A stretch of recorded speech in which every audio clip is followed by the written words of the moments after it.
ससुराल में दामाद की तबीयत खराब नहीं होनी चाहिए। नीरू, मेरे कुछ दोस्त मुझसे पार्टी मांग रहे हैं। दरअसल होली पर मैं अपनी ससुराल गया था। हमारी पहली होली थी, इसलिए मैं उनके साथ होली नहीं मना सका। इसलिए अब उन सबको मुझसे पार्टी चाहिए। कह रहा है भाभी की पहली होली थी, अब तो भाभी आ गई है तो तुम पार्टी दे सकती हो। मुझे समझ नहीं आ रहा कि क्या करूं। इतना सब कुछ तुम कैसे बनाओगी? माइक ने ऑफिस से आकर कहा। कुछ देर सोचने के बाद नीरू बोली, कोई नहीं, आप अपने दोस्तों को बुला लो। मैं चाट पकौड़ी और पानी पूरी की पार्टी करूंगी। इसमें मुझे ज़्यादा काम भी नहीं करना पड़ेगा और आपके दोस्त भी खुश हो जाएंगे। क्या कहा? चाट पकौड़ी और पानी पूरी? ना बाबा ना, मुझे फिर से बीमार नहीं पड़ना, मयंक घबराकर बोला। मयंक की बात सुनकर नीरू हंसी। अरे ऐसा बार बार थोड़े ही ना होता है नीरू, मुझे बहुत डर लग रहा है। आप ज़्यादा मत सोचो, आप अपने दोस्तों को फ़ोन कर दो, मैं पार्टी की तैयारी करती हूँ, कहकर नीरू ने मयंक को फ़ोन करने के लिए भेजा और अपने आप रसोई में तैयारी करने चल दी। सबसे पहले तो देखना था कि बाजार से क्या मंगवा सकती हैं। उसने लिस्ट बनानी शुरू की। पानी पूरी का पानी घर पर बन जाएगा, पूरी बाजार से मंगवा लेती हूँ। पापड़ी, भजिया, कचौड़ी, दही और बूंदी।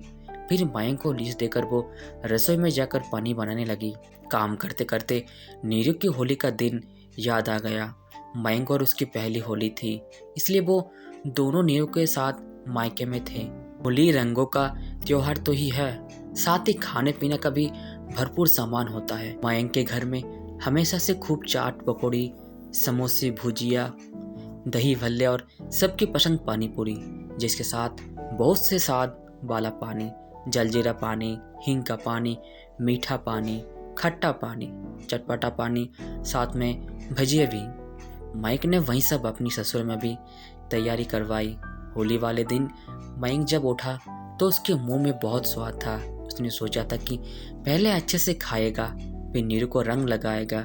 अभी मयंक अपने मुंह में स्वाद बना ही रहा था कि अचानक उसका जी मिचलने लगा और उसे उल्टी हो गई।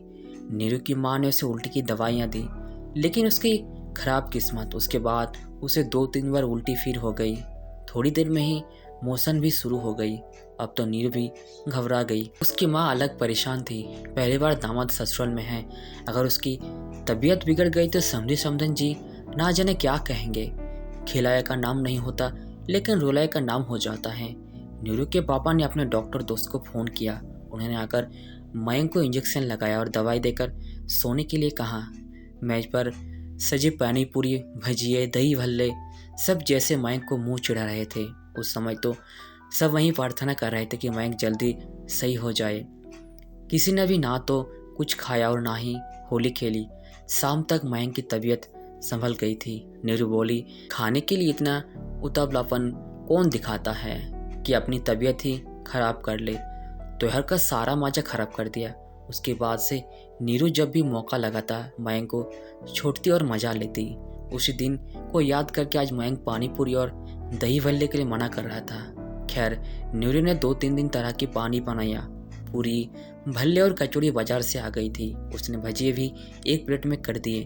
एक प्लेट में कचौड़ी के अंदर आलू, भजिए, प्याज, उबले मटर, दही, चटनी और सौंठ डालकर खाने के लिए तैयार कर ली। कुछ पूरी दही सौंठ के तैयार कर दी, जिसको जो खाना वो खा ले। मयंक के दोस्त आए। टेबल पर इतना सब सामान लगा देखकर खुश हो गए। अरे वाह भाभी, आपने तो कितना कुछ तैयार कर लिया, वो भी हम सबकी पसंद का।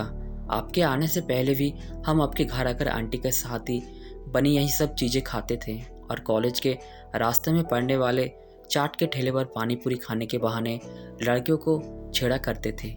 दोस्तों की बात सुनकर नूरे ने आंखें बड़ी करते हुए मयंक की तरफ देखा। मयंक भी उसे देखकर मुस्कुरा रहा था। ठीक है, अगर लड़कियों को मैं छेड़ा करता था तो आज भी ये सारी चाट और पानी पूरी पर सिर्फ मेरा ही है, अब किसको कुछ नहीं मिलेगा। मयंक बोला और टेबल की तरफ बढ़ा। और हम तो मजाक कर रहे थे, सारे दोस्त कहते हुए टेबल की तरफ लपके।